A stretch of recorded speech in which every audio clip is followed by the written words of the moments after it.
We are pretty cornered out. Yeah. Corner pocketing this week at Anaheim. Yes, we are. Tell the people what your name is and where you're from.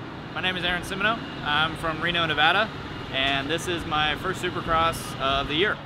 Sick, man. So you're pretty much privateer dreaming right now. You got a truck, bike in the back, bike here.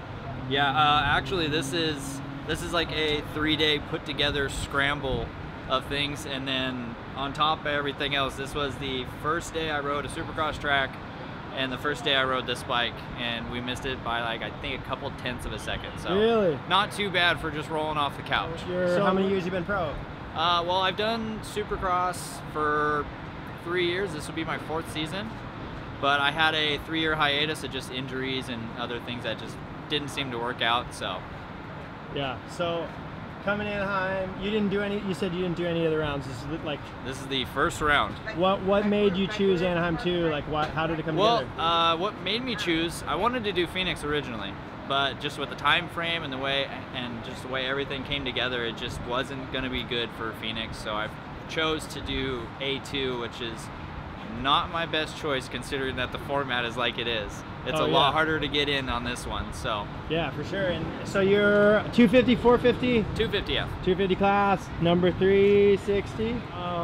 So dude, you're literally like, you got some oil in the back of your truck. Yeah. You got a toolkit. Like, well, what's it like? We have a toolkit thanks to my good buddy Jay Hatchett, because my toolbox actually got stolen this morning at my hotel room because I just wasn't thinking, and that's the way the rolls, I guess. Damn, so how'd that happen? Well, I just backed it up to my door, didn't think anything of it, and I got up in the morning, I'm searching around, trying to move things around so I can load these bikes, and I'm looking at them like, there's no toolbox. What? And I just, I asked around, I asked my mom, asked my mechanic, and he's like, I have no clue. So I called a buddy of mine, which is Jay Hatchett, and he was racing tomorrow for the amateur stuff, and he was like, hey, what's wrong? I go, I don't have a toolbox, can I come borrow yours? And I was like, in return, I'll have you be my mechanic for the day so you can get some seat time for the track. And he's like, okay. So luckily Jay Hatchett came through and was my mechanic through the practices, and hopefully we can go to Oakland next weekend and put her in the night show and definitely show some people what we're here for. Yeah, so like, what is your goal for the year? Like, are you a guy that just wants to follow as many rounds as you can, or it's hard being a privateer? So it's ridiculously hard, especially with the way everything works. Not a lot of options we get. So goal is to do the last 3 before the big break, and then hit hopefully Seattle. Definitely gonna have to miss Houston. That's just too far of a drive, and with the way financial stuff is. And then hit Salt Lake City and hit Vegas just for fun, because that's not a points-paying race for AMA. So, but the goal for this season is just to kind of reinstate my license and do everything like that, so I don't have to do the future All-Stars next year. And so, but that's the goal, is just make as many races as I can, make sure my spot is secure, so next year we can come in and hammer harder. Yeah. And how old are you? 25. 25. So, how you said you did it for some years, took some time off. Yeah. Do you work a normal job at home? Like, what do you do to pay the bills? Yeah, I do a 40-hour week. I leave Friday night, come here, try to make it in the night show, and then drive home Sunday and start on Monday. Gnarly, dude. What do you do for work? I work at Renown Hospital. I am their material solutions warehouse distributor. That's pretty cool. So, like, do you tell people what you do on the weekend, and they're like, you're nuts? Like, I've told a couple people, and they just think that I go out on a Sunday and just go trail ride, and then I show them videos, and they're like, you really do that? And yeah. Do you do that with no practice? Yeah. And you, that's the thing, like, working full-time, that doesn't allow you probably to train like these guys?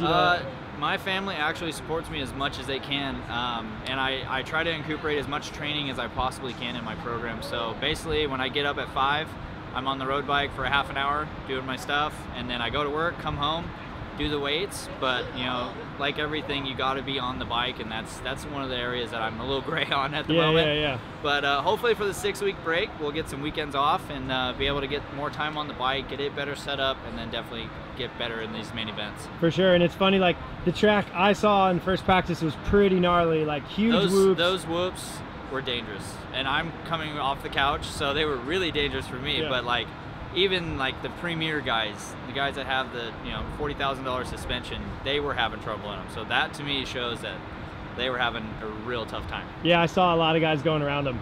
Yeah, I didn't, thank God. I was motoring through, I was doubling. But, you know, yeah, a lot of people were going around. And then not only that, the track this weekend was, I think, more technical than all the other ones because you don't really get a lot of error.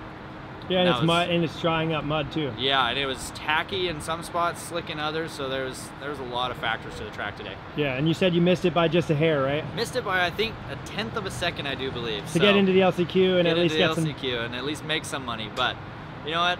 The only thing that I can say I regret not doing is just getting that 1/10 of a second. That's it. Everything else up to this point has been a blessing, and with all the sponsors coming on board so late, and everyone that's put into the program, I really appreciate all you guys.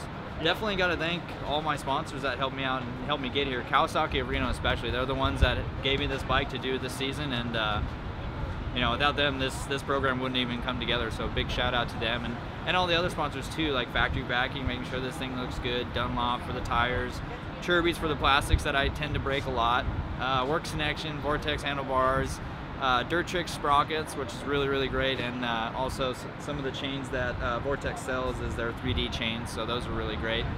And yeah, and then also definitely a big shout out to Fly Racing for hooking me up with all the gear and everything that I really need to be successful. Yeah, and is that a spare, like, do you have a spare bike, or is that your buddy's bike? Yeah, this is actually, so this bike was given to me by Kawasaki, and that bike is my 2012 KX250F that I had. That is actually the first bike that I did Supercross on.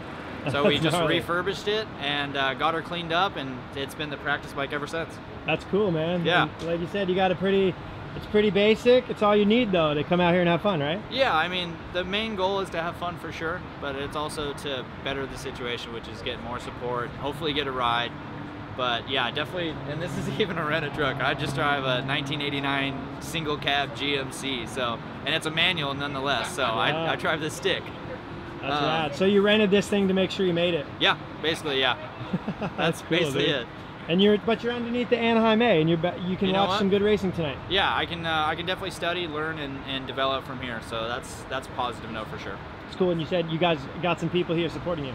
Yeah, I got my girlfriend's family who came out and was supporting me today, so that's cool. And then my mom and me drove down, so she's always cool and supporting me. And Dad is working weekends now to help support as well. So everything's coming around nicely.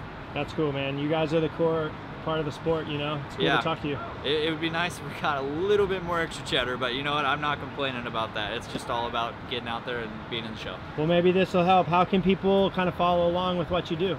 Definitely follow my Instagram page, which is just Aaron Siminoe, and I have a Facebook page as well, which is just like my name as well. And just, you know, keep watching Transworld. Hopefully I can make it on there a little longer. Heck yeah, man. Cheers, man. Well, good luck next time, and good talking to you. Thank you. Hold on. All right. So you're his supporter right now. You're having a beer. The day has come to an end. How was it? It was awesome. You know, for him not being able to ride this bike for a whole month and a half and get on it for the first time with the suspension, my son did an amazing job, and I'm very, very, very proud of him. And his father's going to be in Oakland next weekend, so everything is going to go up from there. Sweet. Well, we'll all be watching. Okay. Thank you very much.